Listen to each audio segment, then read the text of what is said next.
大家好，我是美食多。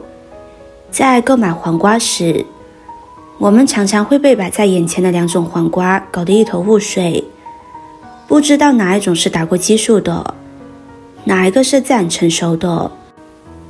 今天就给大家分享一些鉴别黄瓜是否打过激素的方法，让你在购买时能够做出明智的选择。一起跟着视频来看看吧。第一，观察黄瓜的小花。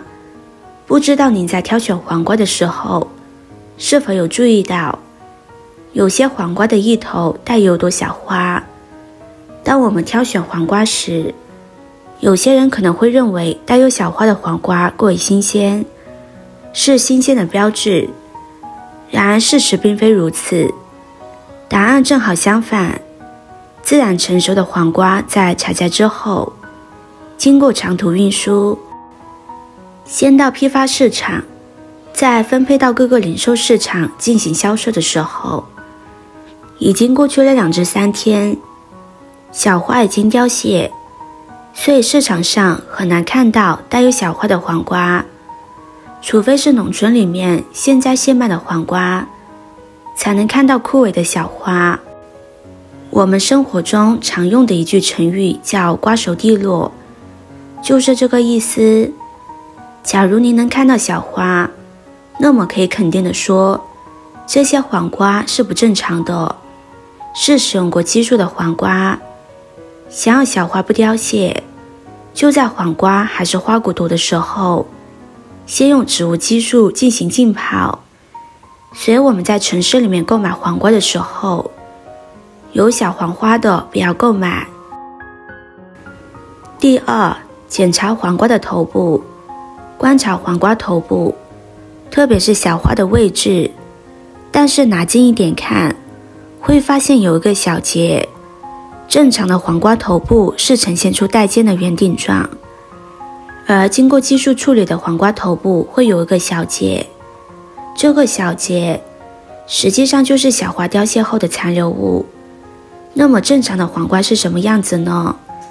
正常的黄瓜头部完全没有小节，完全呈现出一种带尖的圆顶状，比较像火箭的头。第三，注意黄瓜的小刺。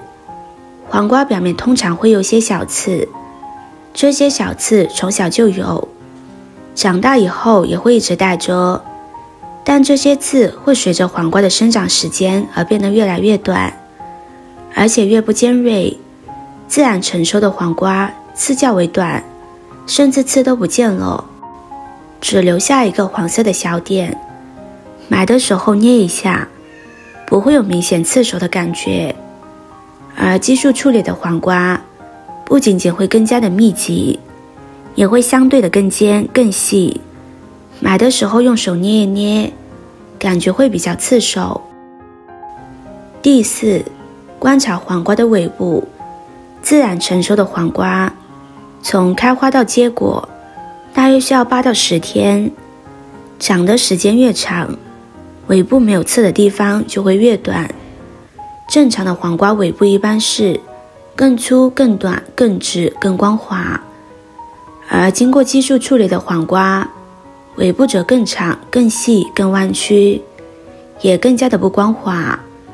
尾部是黄瓜生长过程中一个重要指标，因此通过观察黄瓜尾部，也可以判断是否使用了激素。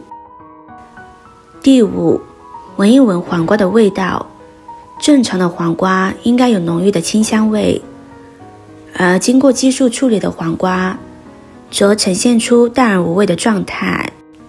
如果您闻到的黄瓜味道异常淡，甚至没有味道，那很有可能是因为使用了激素。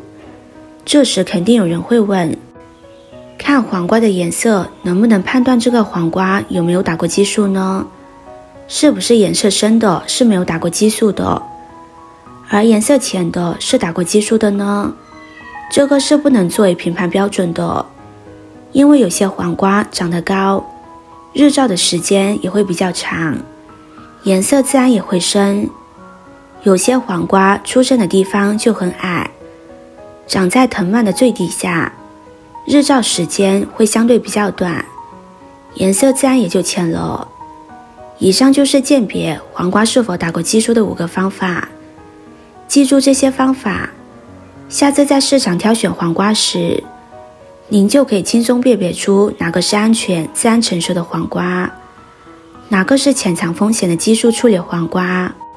下面再给大家分享一个黄瓜的好吃做法，特别适合现在的天气，来上一碗非常的爽口。我们先将黄瓜一根根的粗洗干净，然后再换水多清洗几次，将它表面的残留物清洗干净。朋友们、家人们，视频看到这里了，麻烦您动动您发财的小手，帮忙点一个免费的 like。 对您来说只是举手之劳，对美食多来说可以高兴的睡不着觉。现在这个视频就辛苦您帮美食多点赞转发一下吧，非常感谢大家的支持和鼓励。黄瓜清洗干净之后去掉头尾，将它装在一个保鲜袋中，再用擀面杖敲一敲，将它敲碎，这样会更加的入味。然后再用刀切成小段，大小适中就可以。切好之后放入碗中，再往里边加入1勺食盐、1勺白糖，然后用筷子搅拌均匀，将它腌上10分钟的时间。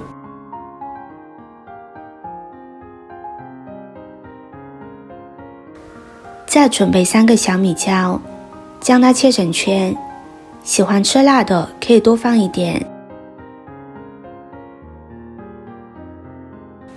切好之后放入小碗中，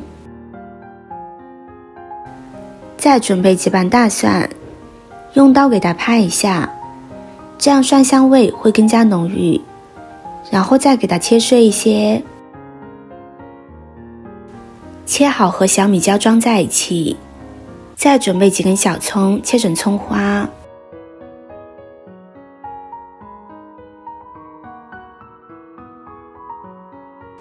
切好之后放入小碗中，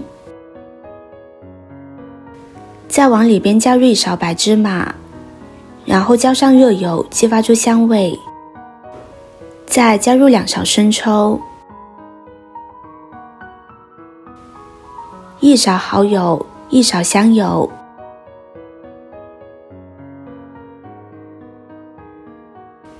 接着用筷子将它搅拌均匀。现在黄瓜已经腌好了，往里边放入一点提前炒好的花生，再把调好的料汁放进来，然后用筷子搅拌均匀。搅拌均匀之后就可以开吃了。这样美味的凉拌黄瓜就做好了，脆爽可口，非常下饭。喜欢的朋友就收藏起来试试吧。视频看到这里了，麻烦各位哥哥姐姐动动小手给我点个赞吧。点击我的头像，可以看到更多的美食视频。我们下个视频见啦！